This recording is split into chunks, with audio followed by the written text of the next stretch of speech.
오늘도 말씀으로 사순절 함께 보내고 있는 우리 모든 청년들 축복합니다. 오늘 우리가 읽은 말씀은 출애굽기 3장 1절부터 10절까지의 말씀입니다. 제가 읽겠습니다. 모세는 미디안 제사장인 그의 장인 이드로의 양떼를 치는 목자가 되었다. 그가 양떼를 몰고 광야를 지나서 하나님의 산 호렙으로 갔을 때 거기에서 주님의 천사가 떨기 가운데서 이는 불꽃으로 그에게 나타났다. 그가 보니 떨기에 불이 붙는데도 그 떨기가 타서 없어지지 않았다. 모세는 이 놀라운 광경을 좀 더 자세히 보고 어째서 그 떨기가 불에 타지 않는지를 알아보아야 하겠다고 생각하였다. 모세가 그것을 보려고 오는 것을 보시고 하나님이 떨기 가운데서 모세야 모세야 하고 그를 부르셨다. 모세가 대답하였다. 예, 제가 여기 있습니다. 하나님이 말씀하셨다. 이리로 가까이 오지 말아라. 내가 서 있는 곳은 거룩한 땅이니 너는 신을 벗어라. 하나님이 또 말씀하셨다. 나는 너의 조상의 하나님, 곧 아브라함의 하나님, 이삭의 하나님, 야곱의 하나님이다. 모세는 하나님을 뵙기가 두려워서 얼굴을 가렸다. 주님께서 다시 말씀하셨다. 나는 이집트에 있는 나의 백성이 고통받는 것을 똑똑히 보았고 또 억압 때문에 괴로워서 부르짖는 소리를 들었다. 그러므로 나는 그들의 고난을 분명히 안다.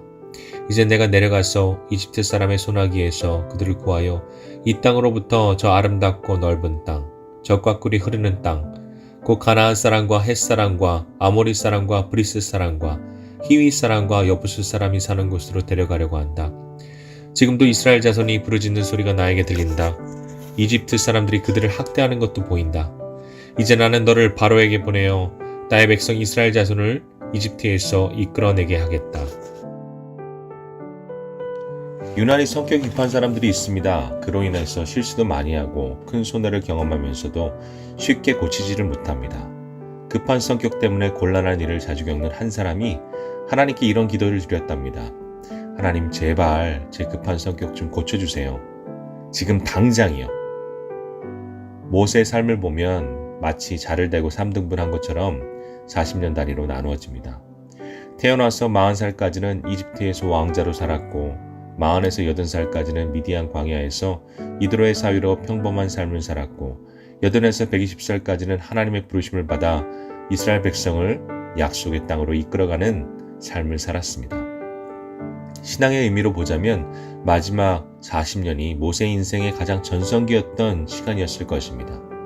오늘 말씀과 같이 떨기나무 불꽃 가운데서 하나님께 부름을 받고 이스라엘의 위대한 지도자 모세로 살았던 시간이었기 때문입니다. 그리고 그 시간에 비해서 모세의 삶 이전의 80년의 시간은 없어도 좋을 것 같은 무의미한 시간처럼 여겨지기도 합니다. 그리고 이런 질문이 떠오릅니다.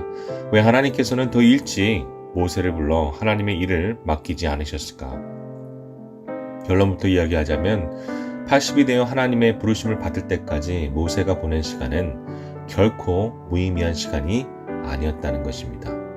모세가 하나님께 쓰임을 받기 위해서 꼭 필요한 시간이었습니다.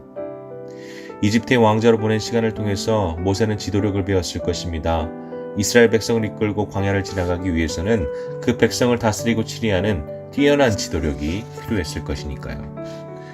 모세가 미디안 광야의 목동으로 있었던 그 시간도 모세에게 절대적으로 필요한 시간이었습니다. 왜냐하면 그 광야길은 후에 모세가 이스라엘 백성들을 이끌고 40년 동안 살아가야 했던 그 광야길이었기 때문입니다.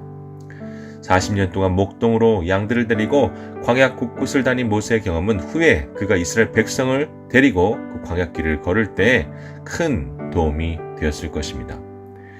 그리고 또 한 가지 하나님이 모세를 광야로 이끄신 중요한 이유가 있습니다.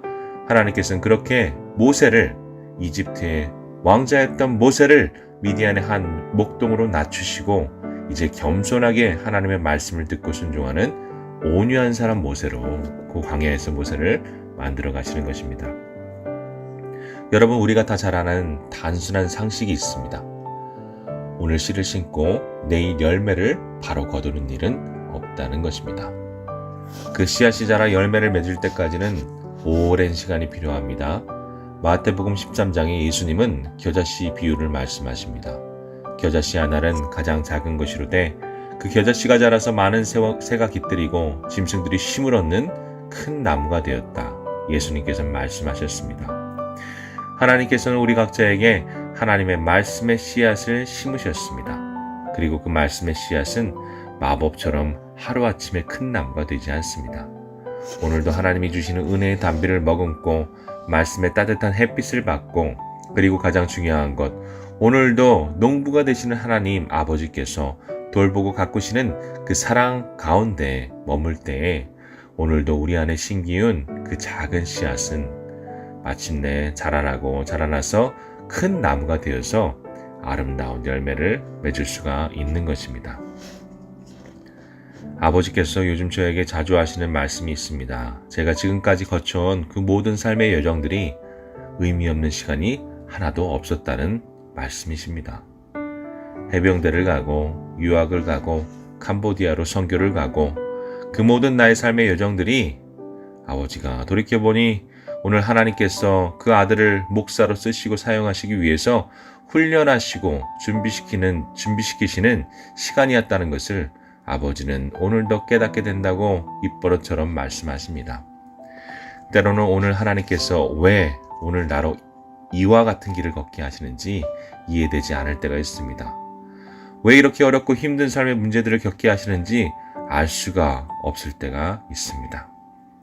하지만 사랑하는 우리 미랄청 청년들, 한 가지만 기억하십시오.